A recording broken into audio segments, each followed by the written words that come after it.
안녕하세요. 마음 생각의 찍찍쌤이에요. 제가 오랜만에 영상으로 이렇게 찾아뵙게 된 이유는요. 얼마 전에 한 프로를 보고 굉장히 추천하고 싶은 마음이 들어서 이렇게 용기 내어 영상을 찍게 되었어요. 그 프로그램은 EBS에서 방송된 당신의 문해력이라는 프로그램이었어요. 그걸 보면서 굉장히 공감도 많이 되고 또 제가 현재 하고 있는 일과도 많은 연관이 있어서 주변 어머님들과 지인분들에게 추천을 했었는데 영상을 시간을 내어서 본다는 게 쉽지 않다는 걸 알고 있고 이 영상은 자녀를 키우고 있는 부모님들께서 보시면 더 좋은 정보가 될 것 같아서 제가 짧게 중요한 부분들만 뽑아서 여러분들께 전달하면 어떨까 생각이 들어서 이렇게 영상을 찍게 되었습니다. 제가 일부 영상을 보면서 이렇게 메모를 하게 되었는데요. 필기한 내용을 토대로 여러분들께 소개하려고 해요. 먼저 1부에서는 문제가 주어져요. 그 문제는 제가 여기 보여드리는 것처럼 KTX 열차 요금을 계산하는 문제가 나와요.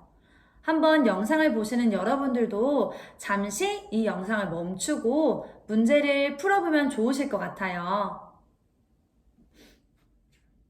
어떻게 풀어보셨나요? 아마 답이 없는데? 1번부터 4번 중에 내가 고를 수 있는 답이 없는데? 라고 생각하시는 분들도 계실 거예요. 이 문제의 정답은 3번이에요. 3번? 의아하시는 분들이 계실 것 같아요. 왕복 요금을 계산하는 건데 아마 이 문제 자체로도 쉽지 않구나 느끼는 어른분들이 많이 계셨을 것 같아요. 저 역시도 굉장히 집중해서 문제를 풀었었거든요. 글은 읽지만 이해하지 못하는 사람들이라는 주제를 전하기 위해서 이 문제로 오프닝이 소개되었어요. 아마 이 문제를 읽지 못하는 분들은 안 계실 거예요. 대다수가 이 문제를 하나하나 또박또박 읽는 부분에 있어서는 어려움이 없을 거라고 생각하는데 이 문제를 이해하는 부분에 있어서는 어렵다고 느끼신 분들이 계실 것 같아요. 문해력은 글을 읽고 의미를 파악하고 이해하는 능력을 문해력이라고 한대요. 바로 예전에는 우리가 왜 이렇게 쟤는 말귀를 못 알아들어 이런 말귀를 못 알아듣는다 라는 말 많이 들어보셨잖아요. 문해력을 표현하기에 쉬운 표현은 글귀를 못 알아듣는다 라는 표현이 어울릴 것 같아요. 말귀가 아닌 글을 보고 이해하는 부분들이 어려운 사람들에게 문해력이 좀 부족하구나 또 글을 이해하는 능력이 높은 분들에게 문해력이 높구나 라고 말할 수 있는 부분이거든요. 글자를 단순히 읽는 것과 내용을 이해하는 것과는 다르다고 합니다. 성인 문해력 테스트를 했을 때 평균 점수가 54점이래요. 100점 만점 기준으로 뒀을 때 높은 점수는 아니라고 생각해요. 실제로 우리나라는 문맹률이 낮은 나라잖아요. 대다수 국민들이 한글이라는 부분을 정확하게 알고 있음에도 불구하고 문해력 점수가 54점인 건 생각보다는 높지 않은 점수구나 라는 생각을 하게 되었어요. 고2 사회시간 영상에서 제가 깜짝 놀란 부분들이 있었어요. 사회 선생님께서는 기생충 영화라는 주제로 사회 수업 시간을 준비하셨는데 그 안에서 이런 말이 나와요. 기생충 영화의 가제는 데칼코마니였어 라는 이야기를 하게 되거든요. 그때 아이들의 얼굴이 갸우뚱한 표정을 짓게 되어요. 그래서 선생님이 얘들아 가제가 무엇일까? 라고 물어보니까 한 친구가 랍스타 라는 말을 하게 돼요. 그 이유는 실제로 아이들이 가제가 랍스타라고 표현한 것에 대해서 웃기고 재밌다고 생각하지 않은 거예요. 그 뜻이 무엇인지 모르니까요. 기생충 그 수업을 진행하면서 모르는 단어를 한번 이야기해보자고 제안을 하거든요. 그러니까 아이들이 가제라는 말도 모르고 또 평론, 양분, 또 사회 시간은 단어의 뜻을 몰라서 단어를 설명하느라 많은 시간을 허비하게 되어서 좀 어려운 부분들을 느끼게 되었거든요. 중학교는 어떨까요? 중학교 영어 시간 영상을 보면서 캐셔라는 단어를 보면서 캐셔는 무슨 뜻일까? 할 때 우린 보통 캐셔하면 마트에서 계산하시는 분, 출라번이라고 하는데 아이들이 출라번이 무엇인지 물어보게 되어요. 그 밖에도 변호사라는 뜻은 알지만 변호라는 뜻은 모르게 되고 보모, 피의자, 상업광고라는 말들을 몰라서 영어 시간임에도 불구하고 단어의 한글 뜻을 해석해 주느라 수업 한 페이지에 모르는 단어가 14번이나 등장을 하게 돼요. 고등학교, 중학교 아이들이 수업에 참여하고 싶어도 이렇게 어려운 단어들을 해석하지 못하고 그 뜻을 몰라서 수업을 어렵게 느끼는 친구들이 많은 상황입니다. 학습의 도구 역할을 하는 부분이 문해력인데 문해력이 정말 중요하다는 사실을 이번 영상을 통해서 저도 많이 실감하게 된 것 같아요. 중학교 3학년 친구들은 2,405명을 대상으로 문해력 평가를 했어요. 이 분석은 낱말 어휘 정보처리 연구소에서 진행하였고요. 그 평가를 보면 미달이 27%, 초등 수준이 11%, 또 적정 수준이 35%, 초가가 38%로 또래보다 뒤처지는 아이들의 퍼센트가 낮지 않아요.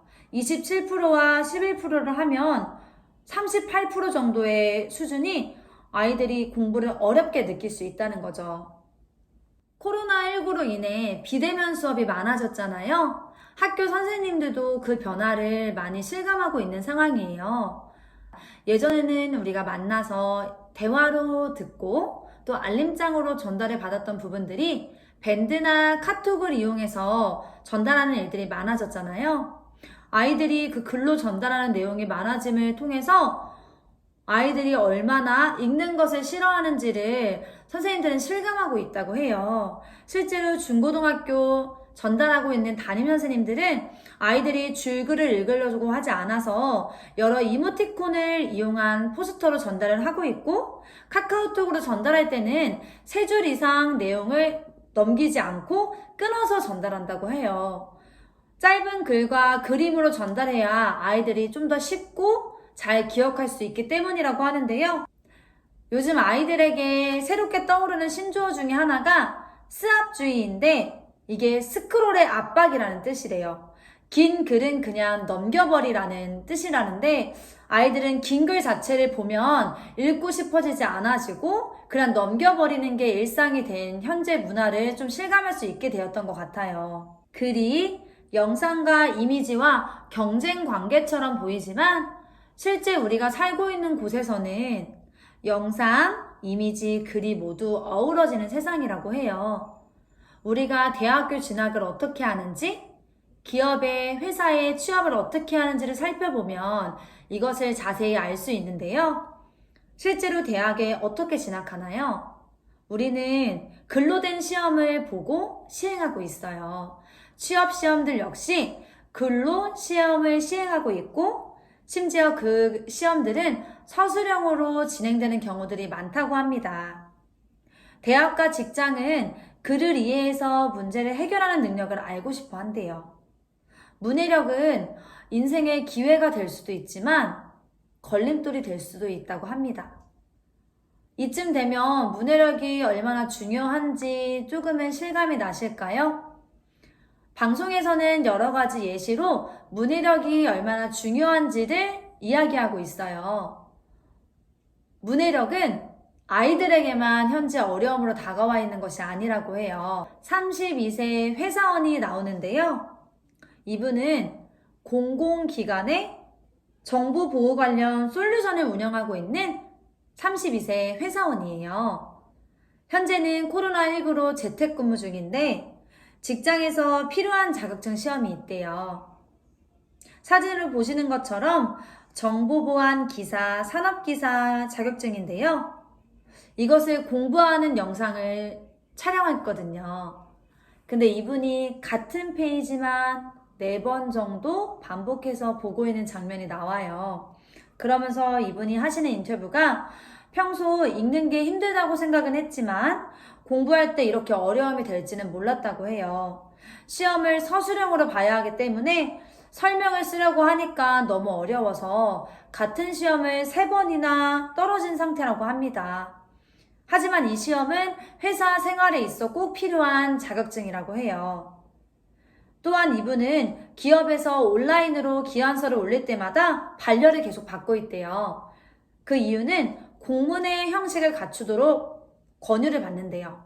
이분이 하시는 말씀이 인생의 큰 걸림돌을 만난 기분이다. 문해력과 전달력이 있었다면 내가 직장에서 좀 더 신뢰감이 있는 사람이 되지 않았을까 생각한다고 인터뷰를 하셨거든요. 그걸 보면서 이거는 우리 아이들에게만 문제가 아니라 우리 세대도 겪고 있는 어려움이구나 라는 생각을 하게 되었어요. 기업에서는 각 대학 국어교육과의 기업들의 국어 강의 요청이 쇄도하고 있대요. 수신, 발신, 참조의 뜻을 모르는 경우가 많아서 공문 형식에 갖출 수 있는 용어들을 배우기 위해서 요청을 한다고 합니다. 정확하게 읽고 쓰는 것이 얼마나 중요한지를 알 수 있는 대목인데요. 실제로 OECD 연구 결과 문해력이 높은 집단과 낮은 집단을 비교해 봤는데 이들의 차이는 연봉은 2.7배가 차이가 나고요. 취업률은 2.2배, 또 건강은 2배가 차이가 난다고 해요. 그럼 여기서 이쯤 되면 궁금하실 것 같아요.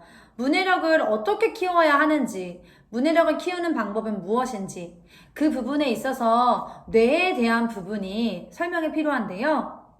어딜 가나 우리는 스마트폰을 보고 있는 사람들을 자주 볼 수 있어요. 그 환경이 문해력 저하의 원인이 되고 있대요. 여기서 뇌관찰 연구를 하게 되었는데요. 뇌 중에서도 전두엽, 전전두엽에 대한 실험을 하게 돼요. 1년에 책 한 권도 읽기 힘든 사람과 1년에 책 70권을 읽는 사람을 비교 실험하게 되는데요. 4가지의 글을 읽는 동안 뇌의 반응을 실험을 하게 돼요. 많이 읽는 사람의 뇌는 활성화가 높다고 나와요. 하지만 책을 많이 읽지 않은 사람의 뇌는 활성화가 낮다고 합니다. 여기서 뇌 활성화가 미친 영향은 무엇이냐면요. 글의 세부적인 내용까지 잘 기억하고 있는 것이 뇌 활성화라고 합니다. 능숙한 독서가들에게 뇌 활성화가 더 잘 이루어져 있지요. 뇌 인식의 차이도 높습니다. 능숙한 독서가들의 뇌 활성화는 활성화가 높은 사람에게는 글의 의미를 파악하는 데 뇌가 움직이고요. 뇌 활성화가 낮은 사람은 글자 자체를 읽는 것에 뇌의 노력이 필요하대요. 지금까지 문해력은 무엇인지, 현재의 아이들의 문해력과 우리 세대의 문해력은 어떠한지를 살펴보고 문해력이 왜 필요한지를 이야기해봤는데요. EBS를 검색해서 당신의 문해력 프로그램을 보시면 더 유익한 정보를 얻을 수 있으실 것 같아요. 삶의 평생을 좌우하는 중요한 문해력.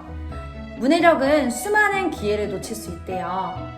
그러면 다음 2부 리뷰 때는 이 문해력을 키우기 위한 방법을 좀 더 자세히 이야기해 보도록 하겠습니다. 지금까지 영상 봐주셔서 감사하고요. 좀 더 유익한 정보로 찾아뵙도록 할게요. 감사합니다.